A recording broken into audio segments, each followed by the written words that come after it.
Bonjour à toutes et à tous, je suis Virginie Baumann et j'ai le plaisir de vous accueillir aujourd'hui sur Instant Cactus, le podcast qui donne la parole à des individus inspirants, au parcours remarquable. Leur point commun ? Ils ont su croire en eux afin de prendre leur envol et mettre en scène leurs passions, talents, convictions et potentiel. Au-delà d'une simple valorisation de ces vécus passionnants, Instant Cactus se veut aussi une exploration des réflexions et questionnements qui ont jalonné leur chemin. En espérant que leurs parcours et leurs mots vous insufflent l'envie de prendre votre envol, je vous souhaite une très belle écoute. Pour ce nouvel épisode, j'ai le plaisir de discuter avec Barbara Bertoli. Barbara se définit elle-même comme une slasheuse, ayant vécu plusieurs vies en une. Son parcours caméléon est d'une richesse qui ne pourra que vous inspirer. Je ne vous en dis pas plus et vous laisse découvrir son histoire. Salut Barbara, bienvenue sur Instant Cactus. Bonjour Virginie, merci pour l'invitation. Est-ce que tu peux peut-être commencer par te présenter puis nous raconter ton parcours dans les grandes lignes, puisqu'on va y revenir après dans les détails. Effectivement, dans les grandes lignes, parce qu'il date d'un petit peu quand même maintenant. Donc j'ai débuté en tant qu'assistante en pharmacie, ça a été mon premier métier, je dirais même mon deuxième, parce que le tout premier, ça a été un apprentissage d'assistante dentaire. Mais malheureusement pour moi, je pensais qu'il n'y avait que des caries à faire, et le jour où on a dû faire une intervention avec des dents de sagesse et qu'il y avait du sang partout, ça a été la catastrophe. Donc du coup, j'ai laissé tomber après 3 mois parce que je ne pouvais pas continuer ce métier, mais je voulais rester dans le médical, voilà, j'avais envie d'aider les gens. Mais du coup, infirmière, ça n'allait pas trop le faire parce que je me suis dit que le sang, c'était pas trop pour moi, donc je me suis dirigée vers la pharmacie. Donc j'ai eu la chance à l'époque, pas comme pour les jeunes aujourd'hui, de pouvoir choisir moi-même mon apprentissage, choisir ma jolie petite pharmacie. Donc j'ai pris une petite pharmacie de village qui était au vieux village à Vernier. Et puis voilà, j'ai passé là-bas beaucoup d'années, j'ai fait 3 ans d'apprentissage et ensuite j'ai passé encore à peu près 6 ans, 6-7 ans. Et puis voilà, c'est un métier qui était très intéressant, que j'aimais beaucoup, mais il n'y avait pas beaucoup d'évolution au niveau du métier. Et du coup, j'avais envie de bifurquer. Et comme je suis curieuse, tac, j'en ai profité. Et je me suis dirigée, je suis quand même restée dans le médical social, je dirais. J'ai été travailler à la Fondation Pro, qui eux font la réinsertion pour des personnes qui sont à l'AI. Et en fait, ils ont des ateliers protégés avec des maîtres sociaux professionnels. Et en fait, ils réinsèrent des personnes qui sont donc sur le marché, enfin qui sont à l'AI et qui veulent quand même encore un petit peu travailler. Et là, j'ai fait donc un background, je dirais un petit package de tout ce qui est administratif, toutes ces choses-là. Suite à ça, j'avais mon petit paquet, mais je me suis dit, il me manque un petit peu d'anglais. Donc, hop, je suis partie à Brighton, où là-bas, j'ai fait 3 mois d'anglais. J'avais un anglais qui était suffisamment bon pour pouvoir faire quelque chose. Et un jour, j'étais tout simplement dans un bar et j'ai une journaliste qui a entendu ma voix et qui m'a dit « Excusez-moi, mais est-ce que vous faites de la radio ?» Et j'ai dit « Non, j'en ai jamais fait. » Et la personne m'a tout simplement dit « Écoutez, venez faire un test de voix en haut parce que vous avez vraiment une très belle voix. » Et donc, je suis montée à l'époque dans une radio qui aujourd'hui n'existe plus. Et j'ai fait un test de voix et ça a marché. Et du coup, j'avais une petite émission qui s'appelait La Croisière du Soir et j'ai fait ça pendant quelques mois. Donc, j'ai rebifurqué dans le médical et là, j'ai complètement changé d'orientation et j'ai fait plus de 9 ans en tant que fonctionnaire à l'État de Genève, à l'Office médico-pédagogique et je travaillais en fait en tant qu'assistante de direction d'une consultation psychiatrique pour adolescents et enfants. Et voilà, j'étais en charge de pas mal de choses au niveau administratif. Et puis voilà, ça m'a permis de connaître tout le jargon de la psychiatrie, le monde de la psychiatrie qui est quand même très particulier, mais j'ai beaucoup appris sur l'humain et beaucoup appris sur moi-même, donc c'était top. Et puis, je regardais une petite émission télé sur TF1, pour citer la chaîne, et je me suis dit, tiens, j'aimerais bien jouer à ce jeu. Donc, je me suis inscrite sur Internet, j'ai fait un petit casting, et puis j'ai été prise.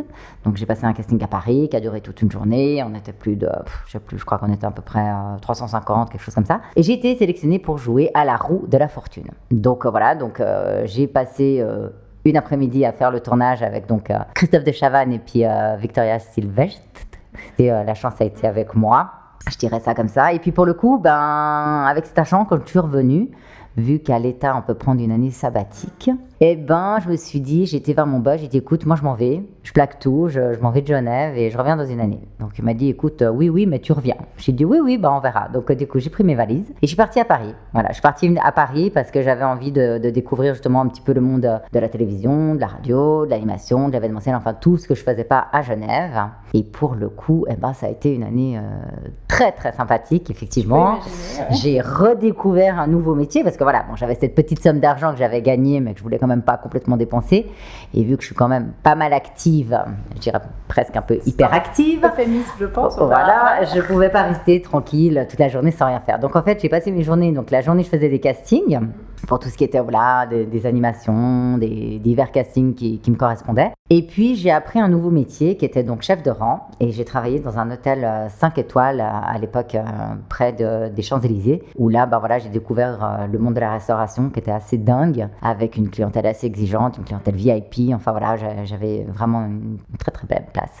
Donc ça, c'était top. Et puis j'ai également eu l'opportunité, on m'a proposé un poste pour travailler à Roland-Garros, donc avec une agence. Et puis voilà, on devait s'occuper des clients VIP pour simplement les amener à leur place, également leur proposer un espace VIP, être là toute la journée à leur disposition. Et puis voilà, donc ça c'est quelque chose que j'ai fait durant toute la période de Roland-Garros. Et la dernière chose assez dingue que j'ai faite et que je pense est l'un de mes plus beaux souvenirs quand même de Paris, c'est le Tour de France. J'avais simplement postulé en tant qu'animatrice, c'était marqué animatrice pour un événement mensuel.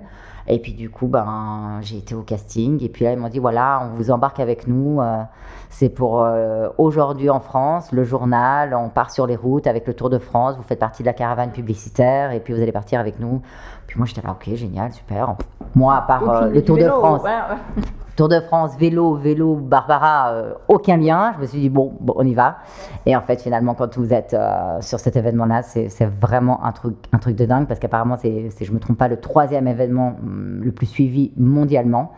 C'est une logistique de dingue. Vous avez des hélicos, c'est les véhicules de la caravane publicitaire, c'est quand même 180 véhicules qui roulent à plus de 140 km/h. Enfin, on se suit tous. Donc voilà, donc c'est une sacrée logistique, c'est une sacrée aventure humaine. Chaque endroit que vous arrivez, dans chaque village que vous arrivez, c'est complètement dingue. Vous êtes accueillis comme des dingues. Donc voilà. Donc ça, c'était l'expérience de Paris. Tout ce qui était animation et radio, voilà, j'en ai finalement pas vraiment fait, parce que ça ne correspondait pas avec la personnalité que j'étais, par rapport à ce qu'ils recherchaient, par rapport à ce que moi je recherchais également. Donc je suis revenue à Genève après ma petite année parisienne. Et puis là, je me suis quand même vraiment dit, ok, il faut vraiment que je parte quand même dans la communication et dans la com, parce que c'est quand même, ou l'événementiel, c'était quand même quelque chose qui me tenait à cœur, et c'est ce que c'est où j'ai l'essence même. La fibre qui fait que ça marche. Qui fait que voilà, c'est là où je me sens bien. Et pour le coup, j'ai rechangé pour faire 4 petites années à la Haute École de Santé, où là, on s'est occupé de jeunes étudiants qui arrivaient. Et arrivent mes 40 ans. Et là, sur une plage en Italie, avec un bon petit bouquin de développement personnel, on se questionne sur sa vie, qu'est-ce que je vais faire, est-ce que je continue ?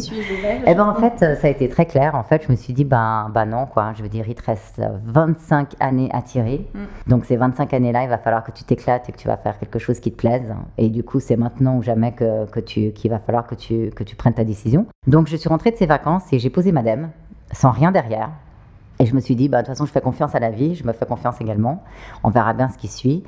Tu penses bien que beaucoup de personnes me disaient, mais t'es complètement dingue, la sécurité de l'emploi, t'es à l'État, c'est une source sûre. J'étais là, oui, bien sûr, c'est une source sûre, mais je ne fonctionne pas comme ça. J'avais besoin de vibrer, je ne vibrais pas. Donc pour moi, c'était hyper important. Et j'ai bien fait de quitter, parce qu'en fait, j'ai lancé mon service de conciergerie de particulier à particulier, parce que voilà, j'avais toujours dans ma vie privée, on me demandait, et même ma vie professionnelle, c'est toujours moi qui organisais les événements, c'est toujours moi qui organisais les soirées, c'est toujours moi qui organisais les restaurants. Puis j'ai un très très bon contact avec mon réseau de Genève, et puis j'avais un réseau qui était également à Paris. Donc j'ai lancé ce service de conciergerie qu'aujourd'hui j'ai toujours un mandat qui perdure, c'est celui du concours d'élégance suisse qui a lieu chaque année à Coppet, qui réunit d'ailleurs des collectionneurs de voitures extraordinaires. Et donc voilà, je travaille pour eux, je dois loger tous les participants, donc là ça reste un mandat qui est très demandé. Et entre-temps, une certaine radio que j'avais travaillé justement déjà à l'époque revient sur le marché, et là je me suis dit, ça par contre, je vais pas laisser passer. Donc j'avais 41 ans quand j'ai décidé de mettre un pied dans cette radio et je suis rentrée en tant que stagiaire. Donc stagiaire à 41 ans, je peux vous dire que je pensais pas faire ça dans ma vie, mais je voulais à tout prix travailler dans le domaine de la radio à nouveau. C'était vraiment quelque chose qui me plaisait et effectivement 3 mois après j'ai été engagée et puis j'ai passé 3 années et demie extraordinaires où je me suis complètement épanouie professionnellement. Ça a été une vraie passion, la radio. Tous les matins, je me réveillais avec le lapsus, vous voyez, encore de la radio, comme ça résonne encore en moi. Enfin voilà, ça a vraiment été une période de ma vie très, très importante pour laquelle aujourd'hui, j'ai des souvenirs extraordinaires. Enfin, ça a mis en moi beaucoup de stress parce que voilà, c'est un métier qui est très demandeur parce que j'avais vraiment pas mal de postes que je faisais, j'en faisais pas qu'un. J'étais autant à l'antenne et autant en back-office pour faire venir les invités via mon réseau, parce que voilà, j'avais un réseau assez important à Genève, que j'ai encore d'ailleurs. Mais voilà, je m'occupais vraiment, j'avais plusieurs casquettes, j'étais également sur le terrain pour certaines interviews, micro-trottoirs, je faisais du montage, enfin voilà, tout ce qu'on peut faire un petit peu dans une radio. Voilà, puis une adrénaline qui est unique quand on est sur le terrain en direct, le contact évidemment avec les auditeurs, le contact avec l'équipe directe de la matinale. Enfin voilà, ça a été une très très très belle expérience que je garde vraiment assez fortement dans mon cœur. Et malheureusement pour moi, le Covid a un petit peu changé la donne et puis j'ai pas pu continuer vraiment mon métier. Donc j'ai dû un petit peu prendre une décision et voir un petit peu ce qu'il en était et je me suis dit ok, je crois qu'il est malheureusement temps pour moi de passer peut-être à autre chose, même si c'était pas spécialement quelque chose que je souhaitais, mais voilà, le Covid a un peu changé pour tout le monde et bousculé un petit peu tout le monde les projets qu'on pouvait avoir. Et puis voilà, aujourd'hui une nouvelle aventure s'offre à moi. On va voir laquelle me sera destinée. Dans quelques temps. Ouais. Voilà, en tout cas, ce qui est sûr, c'est que pour me présenter, j'ai fait en fait un site internet, c'est un personal branding, comme ça, c'est un petit peu une carte de visite en ligne et je dirais un CV en ligne. Comme ça, les gens peuvent un petit peu piocher de ce qu'ils veulent de Barbara dans plusieurs domaines d'activité, puisque voilà, j'ai quelques compétences très différentes et une polyvalence assez importante. Et puis voilà, j'ai une philosophie de vie qui est très claire. Quand une porte se ferme, il y en a une autre qui s'ouvre, qu'il faut surtout pas avoir peur, qu'il faut avoir toujours croire en soi. Surtout, ça, je pense que c'est vraiment l'essentiel. C'est la petite flamme qu'on a en nous, de se dire ok, je sais pas où je vais, mais j'y vais. Je sais pas comment j'y vais, mais on y va. Peu importe le chemin, le but c'est d'y arriver. Et puis de surtout ne pas avoir peur, parce que la propre peur, c'est vraiment que la nôtre. Et voilà, le conseil en tout cas que je peux donner, parce que j'ai souvent des gens qui me disent mais comment tu fais à chaque fois rebondir, comment tu fais enfin à chaque fois les gens me disent je m'inquiète absolument pas pour toi, tu as toutes les ressources pour rebondir. Et, en fait simplement je leur dis que c'est éprouvant de rebondir, ça demande de l'énergie, c'est quand même pas une telle évidence de tout le temps réussir à repartir à zéro, à croire en soi, à avoir cette incertitude de savoir qu'est-ce que je vais trouver. Mais je leur dis qu'il y a qu'une seule chose qu'il faut écouter, c'est quand même justement cette petite voix qu'on a en nous de qu'est-ce qu'on a vraiment envie de faire et qu'est-ce qui nous fait vraiment plaisir. Et de ne pas le faire parce qu'il y a le Covid et puis qu'on ne va plus avoir de travail, parce qu'on a une famille puis qu'on a 3 gosses à nourrir. Parce que finalement, quand on n'est pas bien, je pense, dans sa vie professionnelle, ça déteint sur sa vie privée, ça déteint sur sa vie familiale, ça déteint sur plein de choses. Et voilà, ces choix-là, je pense, sont quand même très, très importants de vraiment finalement toujours croire en soi et surtout ne pas écouter les gens qui ont leur propre peur, qui vont me dire mais tu crois que tu vas y arriver, mais quel courage, des barrières mentales voilà. Mais ces barrières-là, c'est les leurs, c'est leurs limites à eux, c'est pas les nôtres. Donc faut vraiment aller au-delà de ça. Et puis entre-temps, voilà, vous allez faire, je vous conseille clairement des petites séances de Reiki, des petites séances d'hypnose, des petites séances de méditation, un bon développement personnel. Et puis voilà, et puis vraiment faire confiance à la vie, parce que les opportunités, je pense qu'elles arrivent, mais en même temps, on les crée. Et si on est dans quelque chose où on n'a pas une bonne énergie et qu'on est dans un métier qui ne nous satisfait pas ou dans une activité qui ne nous satisfait pas, on ne chope pas le truc, quoi. On va pas créer, on va pas être créatif de ce qu'on sait faire, on va pas être emballé, et voilà. Et je dirais que la seule petite angoisse que je pourrais dire aujourd'hui, c'est j'espère vraiment trouver à nouveau un travail qui me passionne et qui me fait vibrer tous les jours. Voilà.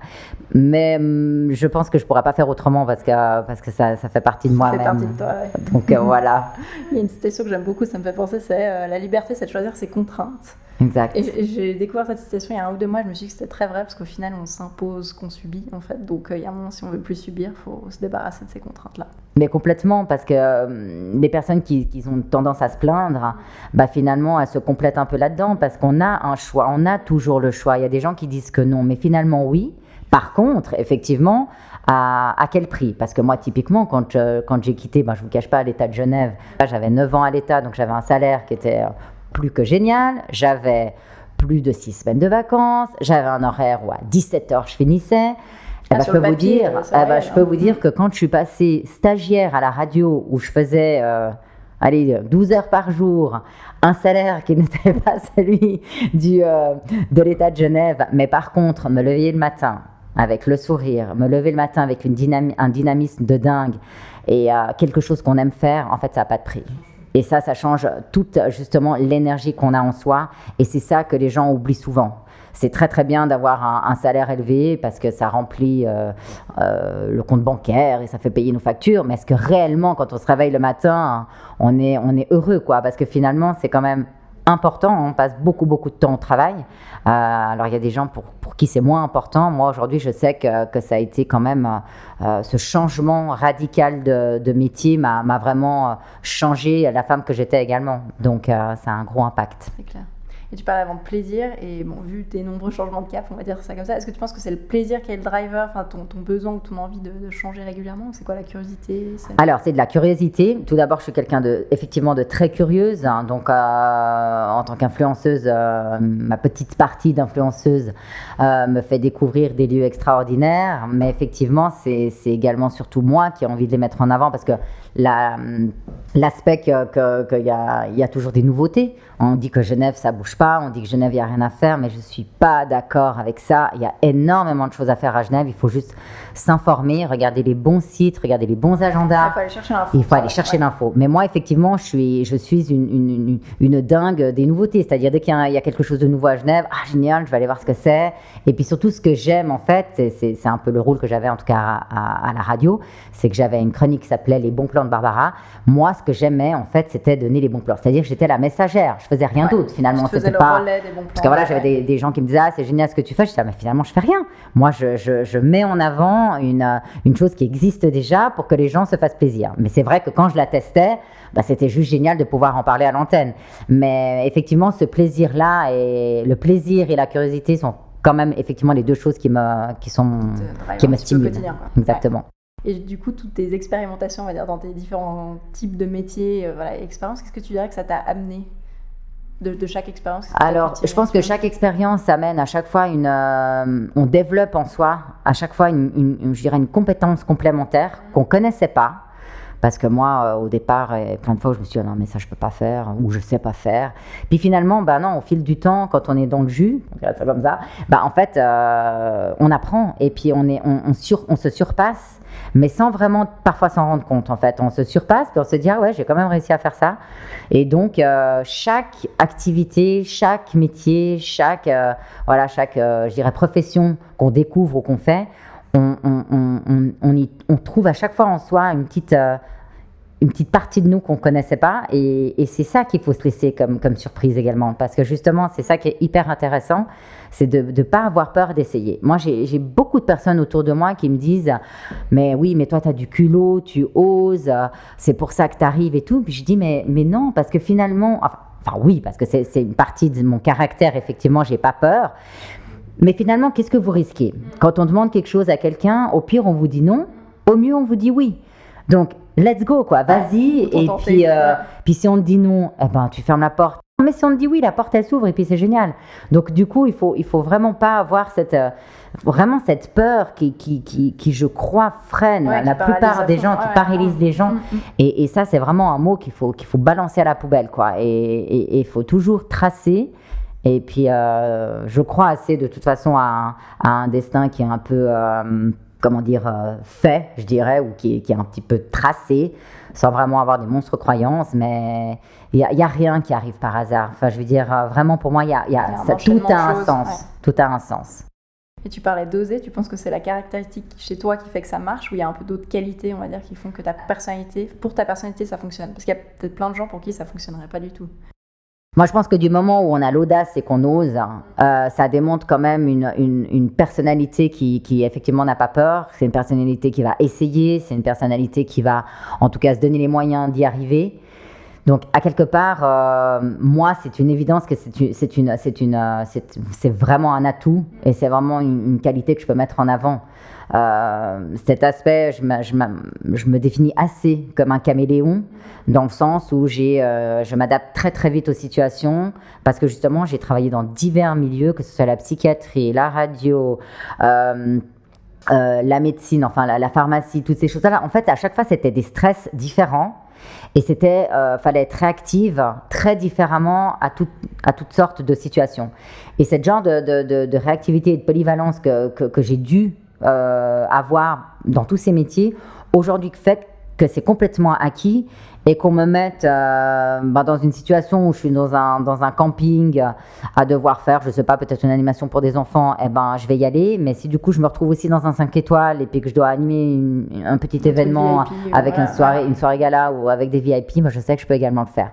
Donc cette espèce de caméléon, pour moi c'est génial, parce que autant j'arrive là en basket et après ton rendez-vous, Virginie, j'ai déjà ma paire de talons dans mon scooter parce que du coup je finis ailleurs et on passe à autre chose. Ouais. Mais oui, je pense vraiment, et je conseille fortement aux gens d'oser, quoi. C'est ces petits challenges aussi qu'on se met à soi-même sans vraiment se mettre de pression. Parce que, alors, par contre, je ne fonctionne pas du tout à la pression.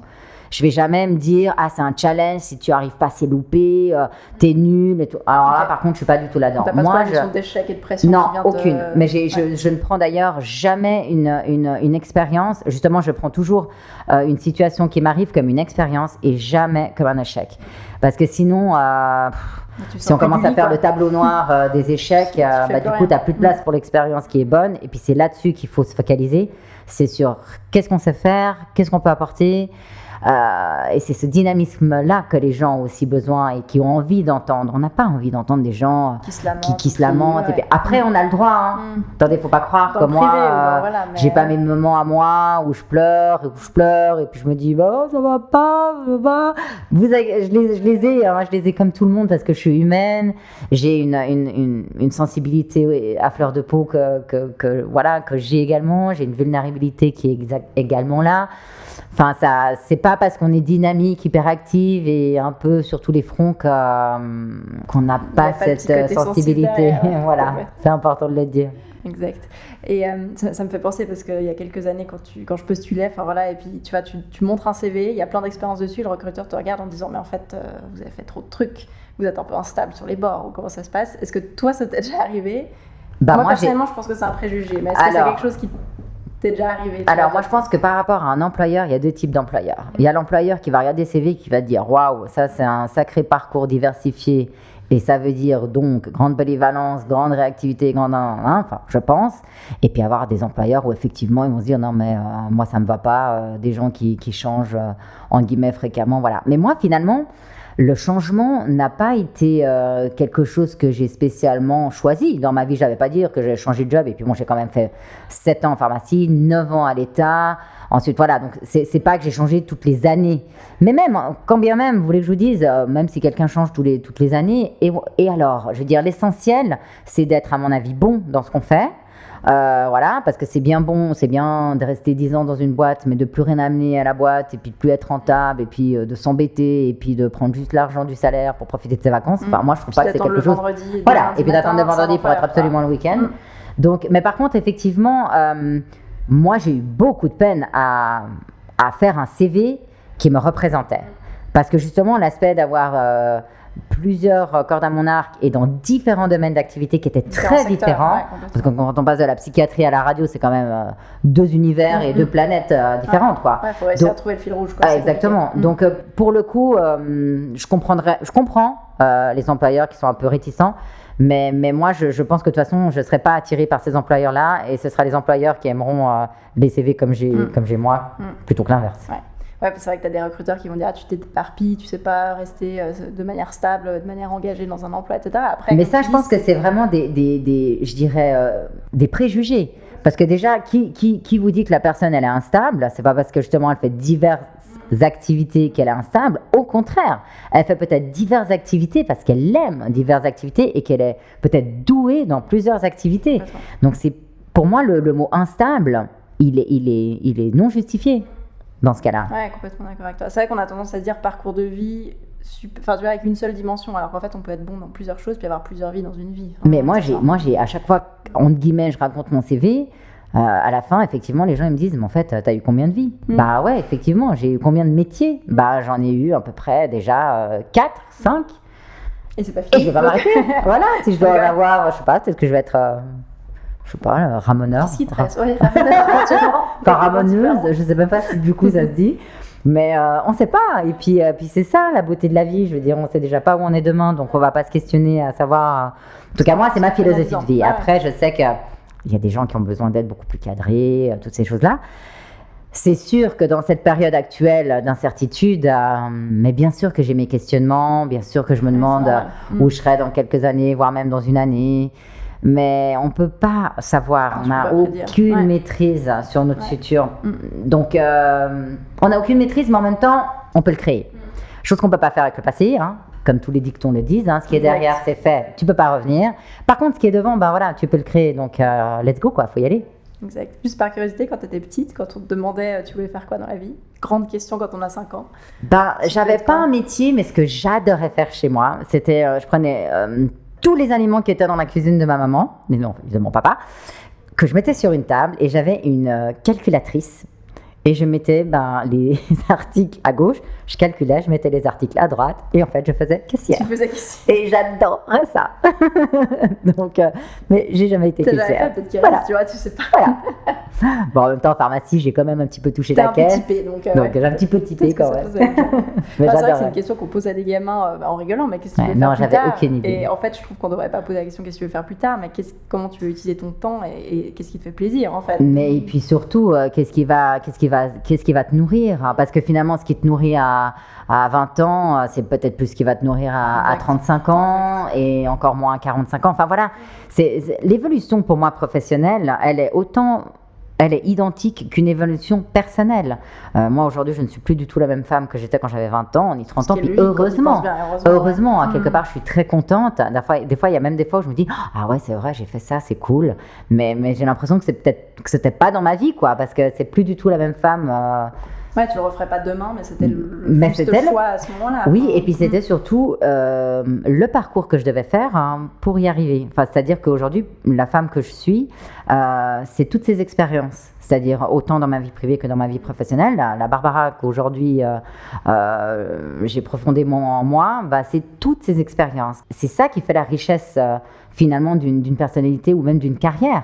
Mais l'essentiel, c'est d'être heureux et surtout, l'essentiel, c'est d'être bien. Enfin, pour moi, je sais que c'est primordial. Ça, c'est vraiment quelque chose que je ne vais pas pouvoir...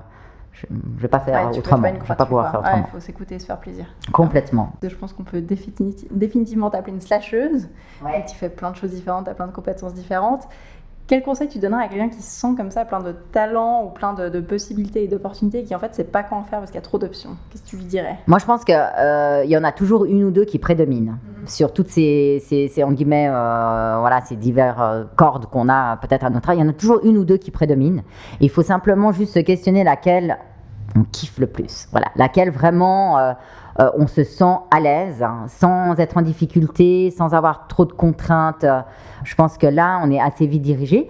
Et puis sinon, je dirais tout simplement de tester. Voilà, faut tester un petit peu quelques-unes, puis on se rend vite compte. Ouais, non, ça me va pas, ça me gave. C'est vrai qu'il y a des trucs que tu idéalises en plus. Tu dis que c'est hyper cool, mais en fait, t'as aucune idée de la pratique. C'est complètement ça. Moi, quand je travaillais justement à la Haute École de Santé, j'avais les tout premiers élèves qui arrivaient.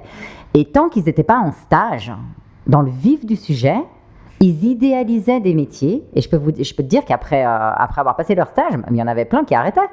Parce qu'ils se sont dit, ah non, mais c'est pas du tout ça que je veux faire dans ma vie. C'est pas... Donc voilà, donc être sur le terrain, faire le métier, être confronté vraiment à la réalité, c'est ce qu'il y a de mieux. Parce qu'effectivement, les bouquins, on m'a dit que, mais ça, c'est peut-être on t'a dit que, peut-être qu'elle adore ça, mais peut-être que toi, tu vas pas du tout aimer. Donc essaye, et puis on se rend quand même assez vite. Par contre, c'est vrai qu'il y a une chose qui est quand même assez importante, c'est aussi qu'il faut être attentive à ce qu'on ressent vraiment. Faut pas se mentir à soi-même. Parce que parfois, on fait quelque chose, on se dit, ah ouais, j'aime bien, puis finalement, on dit, ouais, j'aime bien, mais non, en fait, c'est pas sans plus, quoi. Donc ça, il faut aussi avoir une certaine vérité avec soi-même, de se dire, ok, non, ça, je crois pas qu'en fait, finalement, c'est pour moi. Ouais, je le sens pas, des fois, ça s'explique pas, mais il y a juste un feeling qui est pas là. Ouais. Exactement. Ouais. Et ce feeling-là, il faut l'écouter, c'est très très important. C'est comme on dit toujours pour certains maîtres de la kinésiologie, ils vous disent que tout se passe dans vos tripes. C'est-à-dire que voilà, du moment où votre ventre il gargouille et puis qu'il n'est pas vachement à l'aise, bof, questionnez-vous. Par contre, si vous avez genre, je sais pas, le cœur qui s'ouvre, vous êtes bien, vous vous sentez super bien, bah là, c'est que la route, elle est OK, quoi. Et ça, c'est quand même des petits signes. Si on est attentif à ce qu'on ressent, bah ça peut nous guider.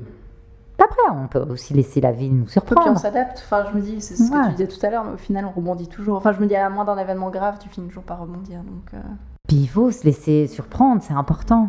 C'est important de pas toujours... Vous savez, moi, je suis quand même un caractère où je suis très contrôlante. Hein, je le dis franchement, je suis hyper contrôlante.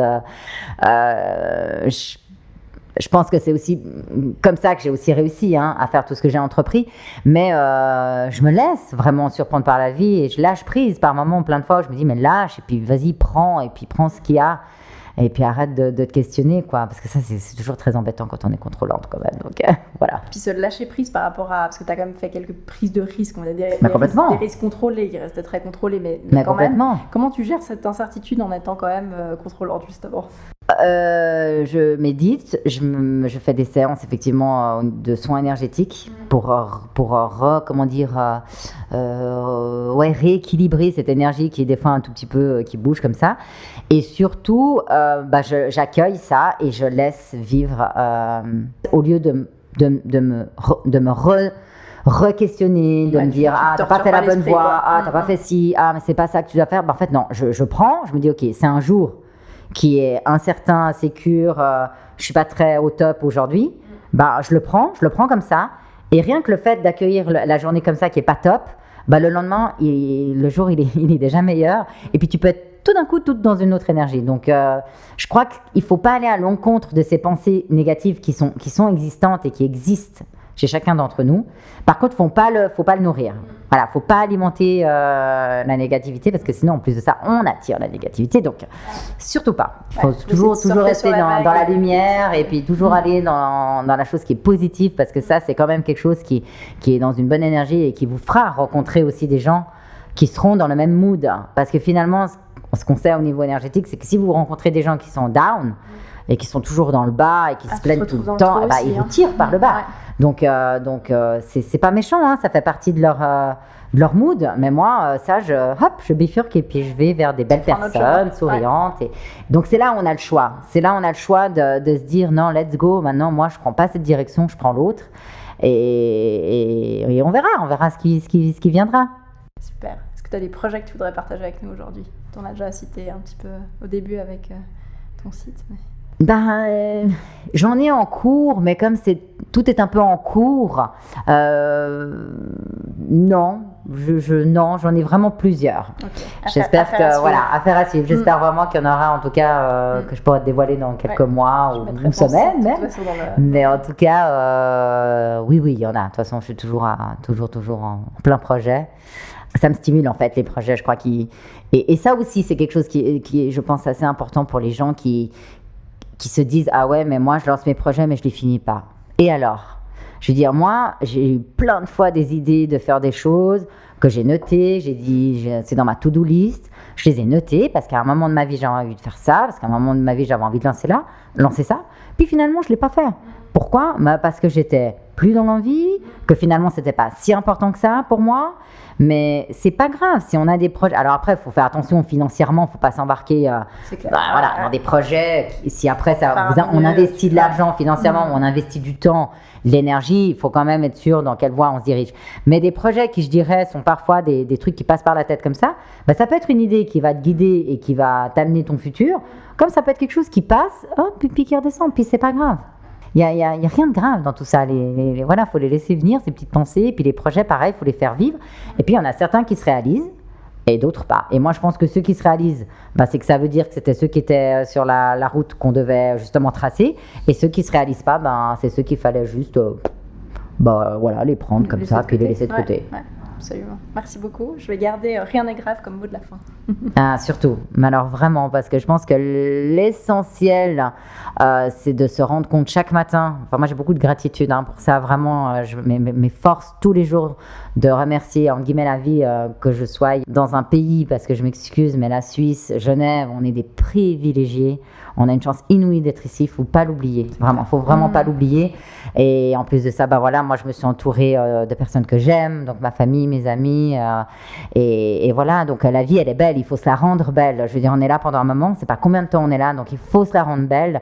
Et tout ce qui est négatif, là, tout ce qui est... on n'est pas là pour souffrir. On débroussaille. On débroussaille de ça. On faut un coup de balai. Je dis pas, on a tous des coups durs dans la vie. Moi, j'en ai eu plein, vraiment. J'en ai eu des difficiles, mais que j'ai pas envie d'alimenter parce que ça s'est pas passé pour rien. Mais il y a toujours la lumière au bout du tunnel. Il faut juste avoir confiance en soi. Génial. Merci beaucoup. De rien. On arrive ainsi à la fin de cet épisode. J'espère qu'il vous a plu. Un grand merci, Barbara, pour ta participation. Vous pouvez retrouver Barbara sur son site barbara-bertoli.com ainsi que sur LinkedIn, Facebook et Instagram. Un grand merci à toutes et à tous pour votre écoute et je vous donne rendez-vous pour le prochain épisode.